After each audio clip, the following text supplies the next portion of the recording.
Routine, regularity, any kind of repetition actually speeds time up. Our perception of time is that it passes faster. When we do things regularly, when we do things repeatedly, when we have the same pattern day to day, week to week, month to month, when we make a change, when we do something different, when we have diversity in our time or challenge, then time tends to feel like it's slowed down for us.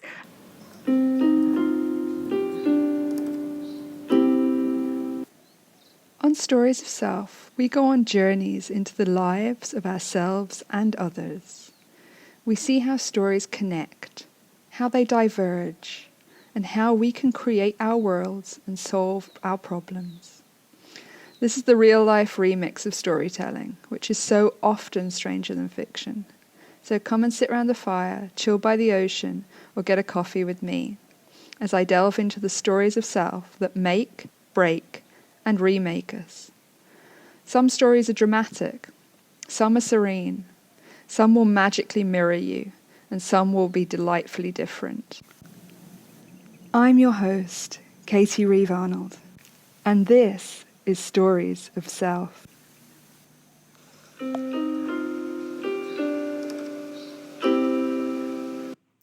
Time has always really bothered me.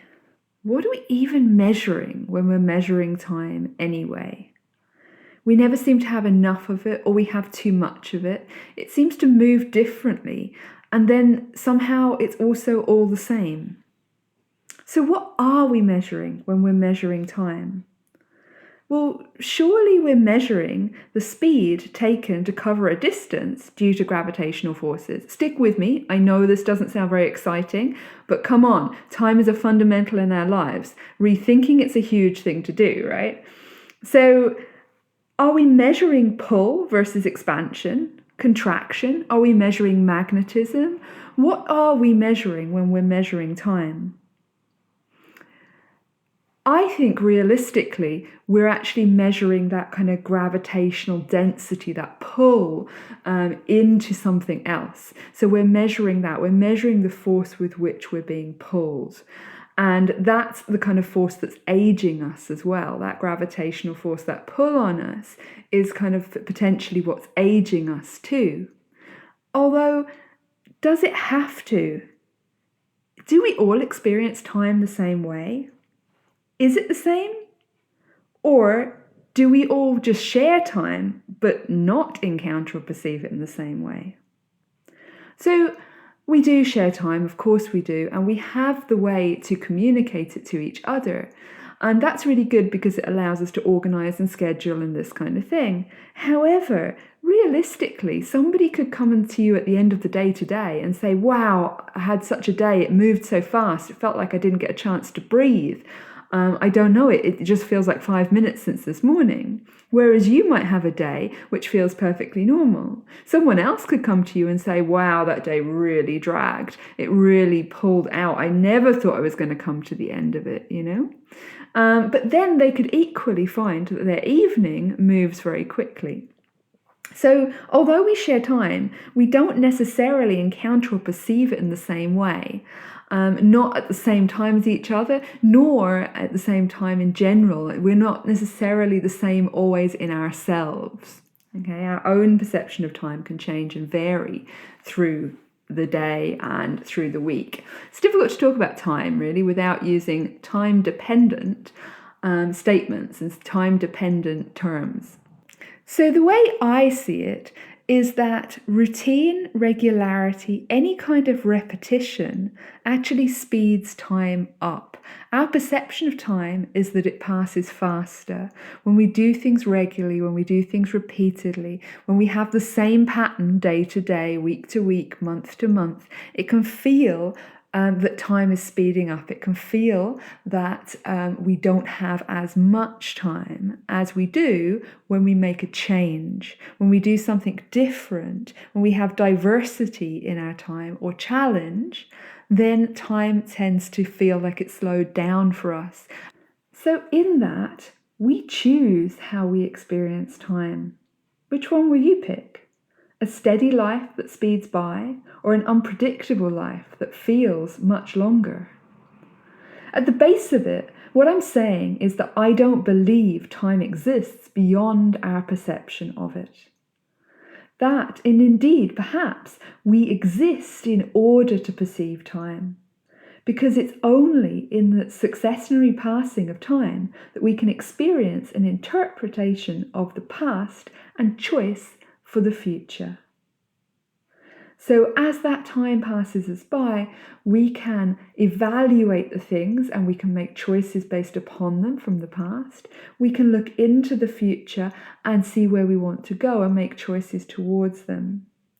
But in that, we forget that the only place we can actually process and choose is the present, that eternal, ethereal now. And so, if we use all our now processing the past and figuring out the future, then we will never launch into action in the present.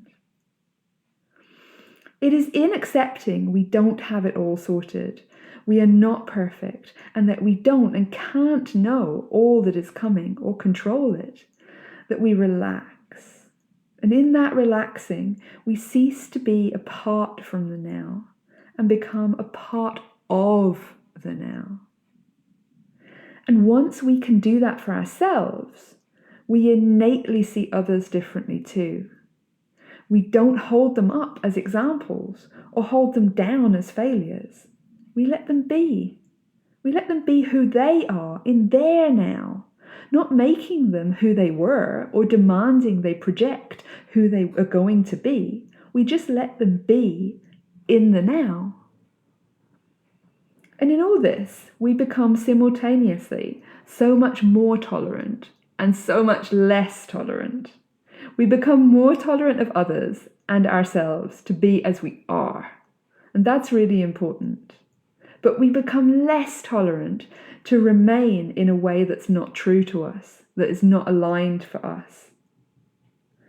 So in the now, we move, we act, we choose, stretching away from what does not feel right and aligned and true to us, while letting it be as it is. We move and we leave it behind. We don't require it to change.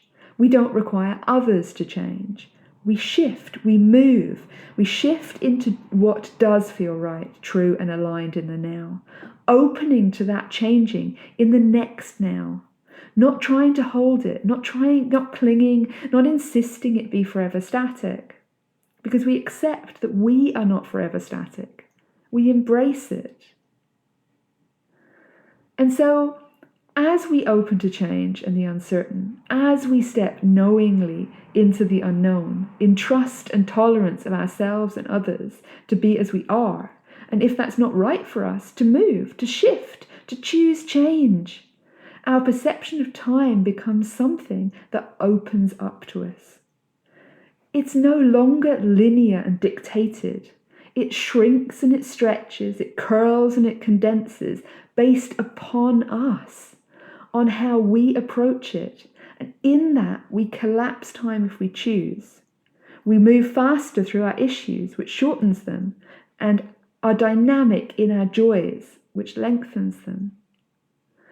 It is the struggle against change that keeps time closed to us and makes it our master. Yet we always hold the key, and instead of struggling against it, we can open to moving with it, and we can unlock our experience of time itself. We are all telling our stories, and we are all telling ourselves stories about it all. Are you brave enough to walk with me into hearing, considering, and understanding the stories we tell? Join me next time, where we'll be considering more stories and illusions and stepping into creating the freedom we desire. Every moment, we are who we are choosing to be. You choose.